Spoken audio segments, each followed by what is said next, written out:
The air on the private marina in Newport, Rhode Island, was thick with a strange, heavy humidity. It was the kind of heat that made your skin prickle, a silent promise of something vast and powerful on the horizon.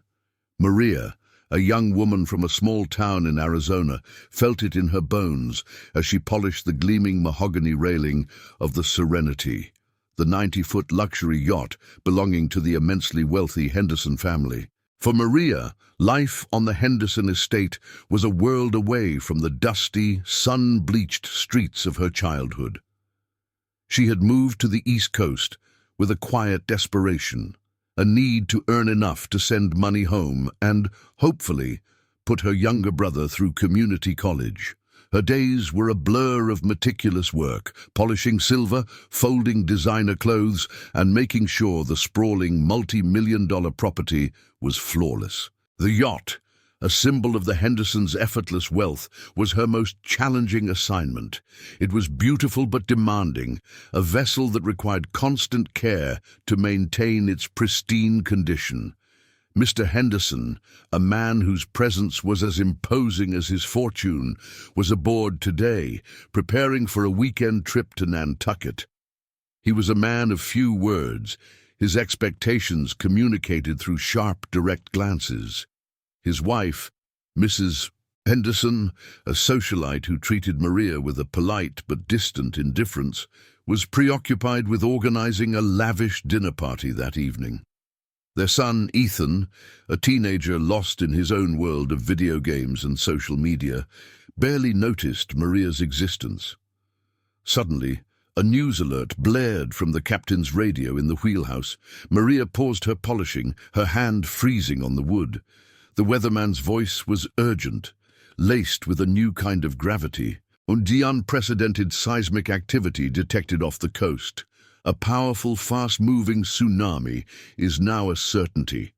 Expected to hit the New England coastline within the next few hours, all coastal areas are under immediate evacuation orders. A wave of panic, cold and real, washed over Maria. She had never experienced anything like this. Back home, natural disasters meant flash floods or dust storms, nothing of this scale. She saw Mr. Henderson on the upper deck, calmly talking on his phone, his back to the approaching danger. He seemed unconcerned, believing their yacht was a fortress against any storm. The marina, usually a place of quiet luxury, began to stir. People were running, scrambling to secure their smaller boats or get to their cars. Maria watched as the once tranquil harbor turned into a scene of growing chaos.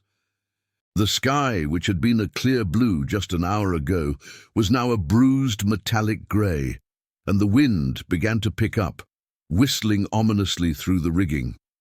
Maria's first thought was her family, hundreds of miles away.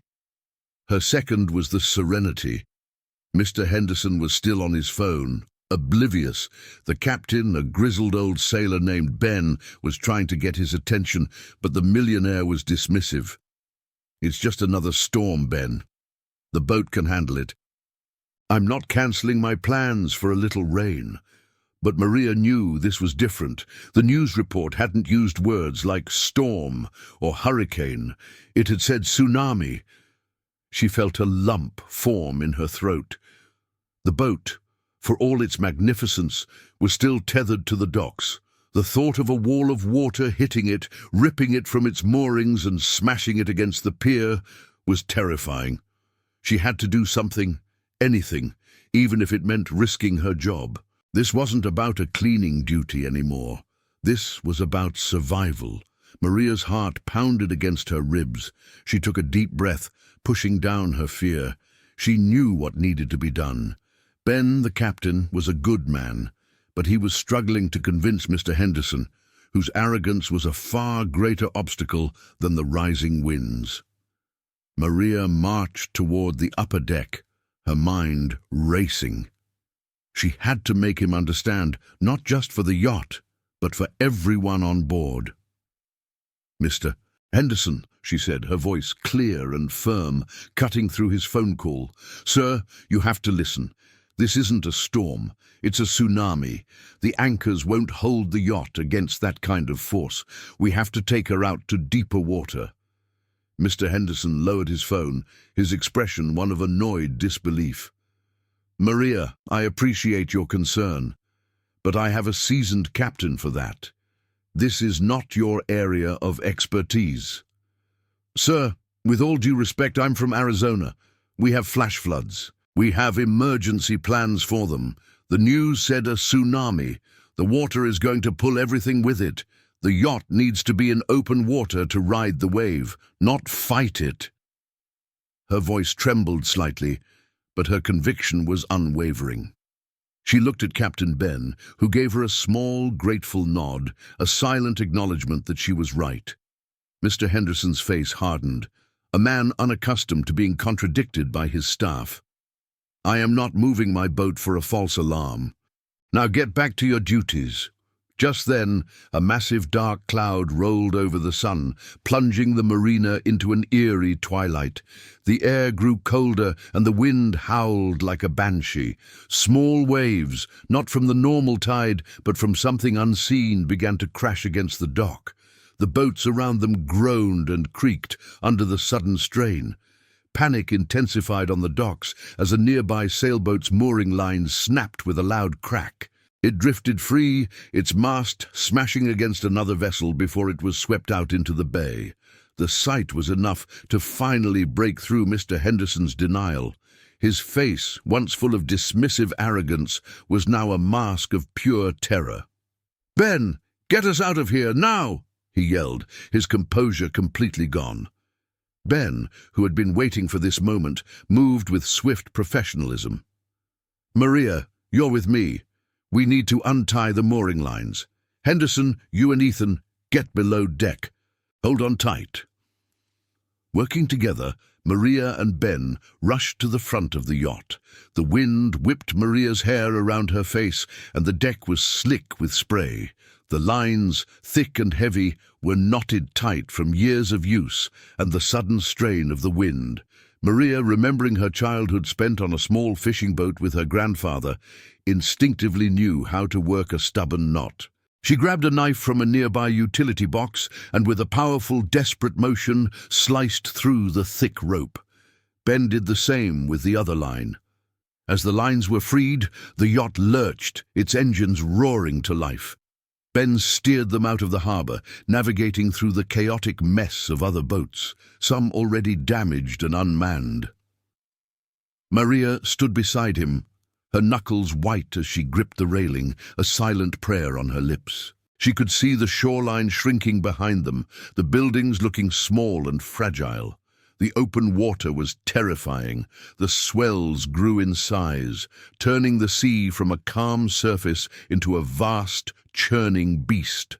The yacht rose and fell, the force of the waves testing its every joint. Below deck, she could hear Mrs. Henderson screaming and the faint cries of Ethan. But up on the deck, Maria and Ben were a team, focused and determined, their eyes fixed on the horizon, where a dark, menacing line of water was rapidly approaching. This was no ordinary wave. It was the ocean itself, rising to swallow everything in its path. The tsunami was a sight of horrifying, raw power. It wasn't a breaking wave, but a monstrous, surging wall of water that swallowed the horizon. Ben steered the yacht's bow directly into the swell, a counterintuitive but life-saving maneuver he had explained to Maria. "You don't fight a wave like that," he'd yelled over the roar of the ocean. "You ride it."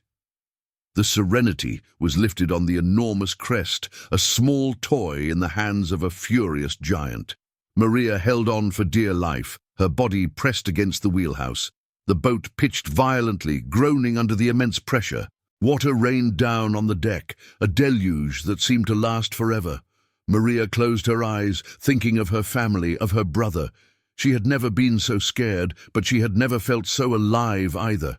The experience lasted only minutes, but it felt like an eternity. When the yacht finally settled back into the water, it was a different world. The sea was still rough, but the worst was over. Maria opened her eyes and saw Ben, his face streaked with salt water and relief. He put a hand on her shoulder, a silent thank you. Behind them, the coastline was a scene of utter devastation. Buildings were gone, docks were splintered, and countless boats were reduced to kindling. The once picturesque marina was a wasteland. The Hendersons' mansion, which had seemed so grand and invincible, was a flooded shell. But the Serenity was still afloat, a testament to quick thinking and raw courage. Mr. Henderson emerged from below deck, his expensive clothes soaked, his face pale and shaken. He looked at the wreckage on the shore, then at Ben, and finally at Maria. The man who had been so dismissive just an hour ago was now looking at her with a mix of awe and shame. You saved us," he said, his voice barely a whisper. "You saved my yacht." Maria simply nodded, her focus still on the horizon, on the terrifying power of nature. She wasn't a hero. She was just someone who saw a problem and knew how to fix it. She had followed her instincts, and it had paid off. Over the next few weeks, the Hendersons' world was turned upside down. The mansion was a total loss, and their lives were in disarray. But they still had the yacht, their most valuable possession, saved by a young maid they barely knew. The Hendersons' relationship with Maria changed completely. Mrs. Henderson, once distant, now spoke to her with genuine warmth and gratitude. Ethan, the teenage boy, started asking her about her hometown, genuinely interested in her life for the first time. Mr. Henderson, humbled by the experience, offered her a new role, managing the reconstruction of his properties, with a salary that would allow her to not only support her family, but to put herself through school. Maria had arrived in Newport as a maid, seeking a job, a way to survive.